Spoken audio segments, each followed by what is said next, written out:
I'm just gonna start talking because I need to get into the groove. Today we're talking about the ZF. Okay, we're talking about the ZF. Okay. So, hey there. Today I wanted to talk about my favorite camera that I've used in the last, I don't know, year and a half, maybe a little less than that. I bought it. I originally rented it in December of 2024 to shoot Christmas and the holidays with my girlfriend. We took some trips to Las Vegas and we took a trip to San Diego, and it was just kind of my everyday carry, and I absolutely fell in love with the camera.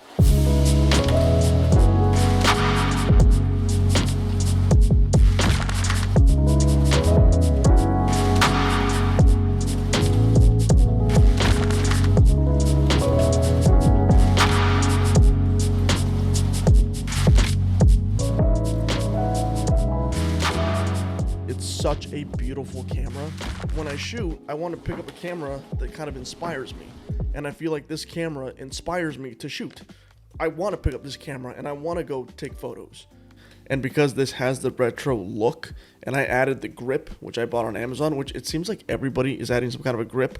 I love the red line. It's very classic Nikon. For me, I'm drawn to like the natural dials. It's just beautiful. It's got some weight to it too. Like, it feels really good in my hands.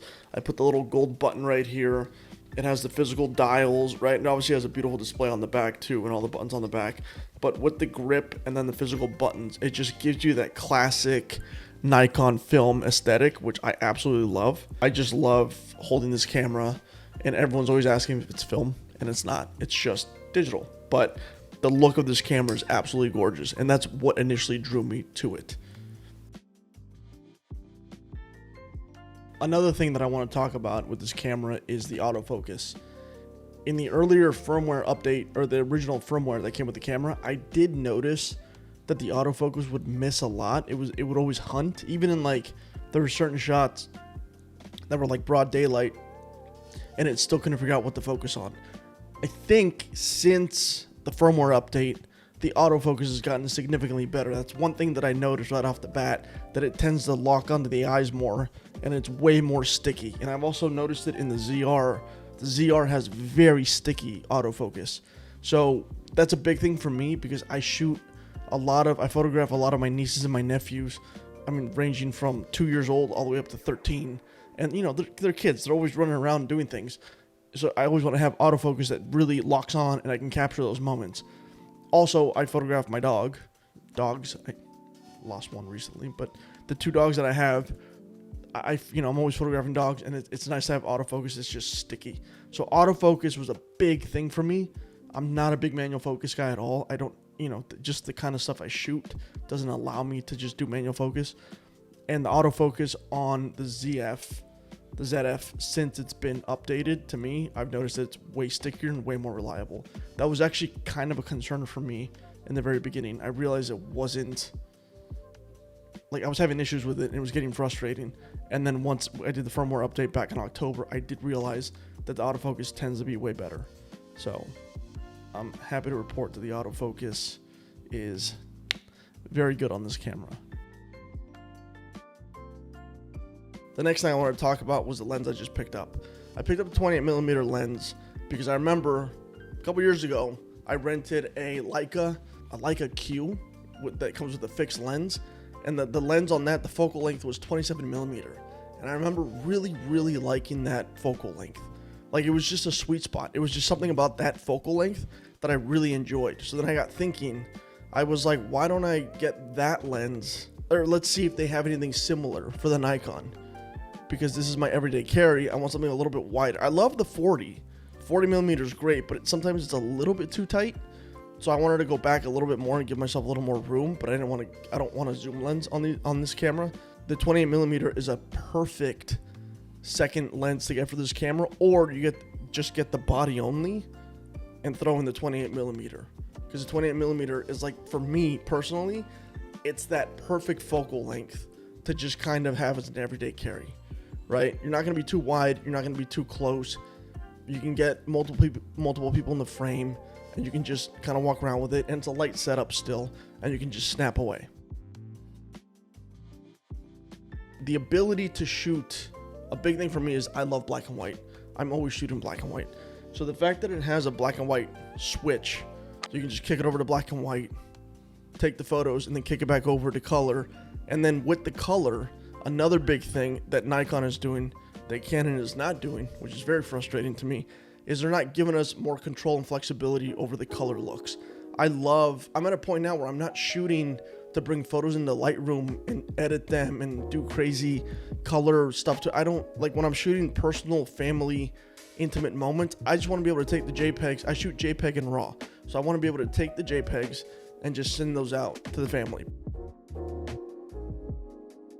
What I love about that is the workflow is just simple. And also, I don't care to sit there and retouch a bunch of photos, because if we're hanging out on the 4th of July, I could take a few hundred photos. I could take 50, 100, 80, 90 photos.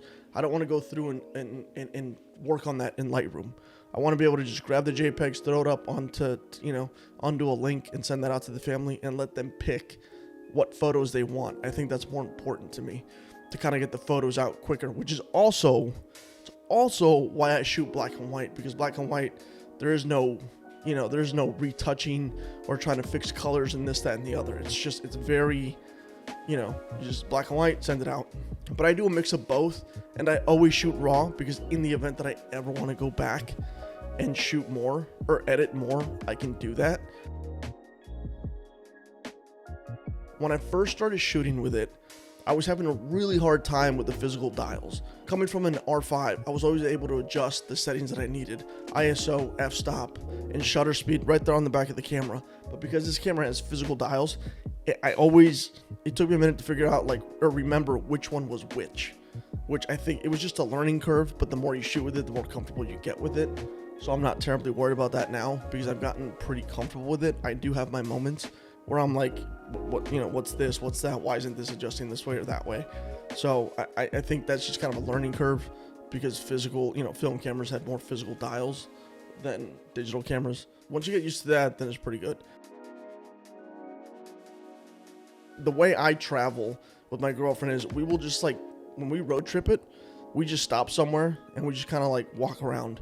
And then I'm basically her personal photographer. I just sit there and just photograph her. And if we're in some stores, during Christmas, we stopped on the way up to Santa Barbara. We stopped in Summerland, which is the town right before. And we were just walking through this little town, and I was just snapping photos of us, our dog, her, just kind of living our life, just doing our just kind of living. And I'm just I'm just taking pictures, creating little moments or finding little moments and things like that.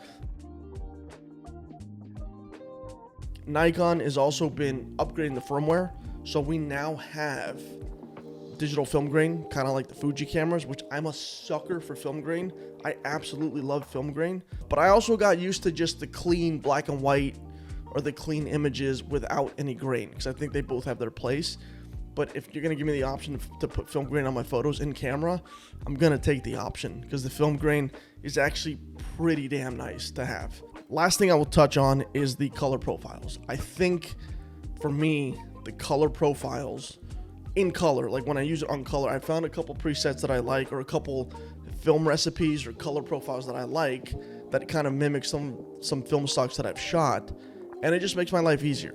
I love the fact that I can just have a camera where I can bake in a look and just shoot all of my everyday stuff, family trips, things like that. If I'm getting hired to take a photo for somebody, then of course I'm going to bring that into Lightroom. If somebody's asking me for a headshot, or if I'm doing real estate photography, naturally I'm going to go through and process that in Lightroom on a more professional level. But right now, 99% of my shooting is personal projects. It's trips with my girlfriend, it's the holidays, Christmas, Thanksgiving, all that stuff. As far as bringing it into Lightroom, hitting it with presets and processing and doing a whole thing, I don't need to do that anymore. I did that a lot when I was younger, so now I just find a very simple, warm color profile I can just bake into my look, into the photos, and call it a day. And that's it. To wrap this whole video up, I think the Nikon Zf and their system and what they're doing has made my life easier, in the sense of I don't have to think about processing. I can just take the photos and I can just send them out to the family, which is all I want. I think I'm kind of past the whole we need to throw everything into Lightroom and really process the images. If I'm shooting very creatively for myself, or if I want to do a panoramic shot, there's certain instances where I will use Lightroom for more of my personal stuff. Like if I want to shoot a panoramic shot, or if I'm doing real estate photography or a client, like if somebody actually hired me to do something, Lightroom has its place. But in general, the simplicity of this camera system now, how you can bake in looks, and how I think it's only going to get better. I think we're only going to get more and more options. To me, is kind of what sealed the deal. So, and I think also Canon is just kind of lagging in a lot of areas. I know Canon has similar looks. You can put a black and white thing, preset and all, or color profile and all that stuff, but they don't give you the control that you get with like Nikon and Fuji and even Panasonic, because you can actually put an actual LUT into those cameras. This camera has its quirks, it has its issues. There's things I'd like to see it change. I'd like for it to take the CF Express cards right here. I would like it for not to be on the bottom. There's a lot of other stuff that other people have talked about, but I'm talking about my experience and why I've chosen to shoot with this camera. This is my personal recommendation for a camera if you're looking for something very everyday carry. The 28mm and the 40mm with the Nikon Zf is a great combination. I always recommend people to rent the camera before you buy it. I did that with this camera. I've done it with other cameras. Just rent it out for a week. I always tend to rent it out when I'm getting closer to like the holidays or like Easter, or I actually am renting a lens for the Nikon this weekend because it's my mom's birthday. So we'll be at my parents' house. It'll be Super Bowl Sunday. So I'm going to put that lens through its paces then. So I think I always recommend, before you just jump in and buy something, and then if you don't like it, have to deal with a return, and then Best Buy hits you with a restocking fee. I always recommend just spend the few $100 and just rent it and just test it out for a week, So that's always my recommendation. I hope this video has been helpful to you guys. If it has, consider subscribing. If not, then I appreciate you. Anyways, so with that being said, I will see you guys in the next video.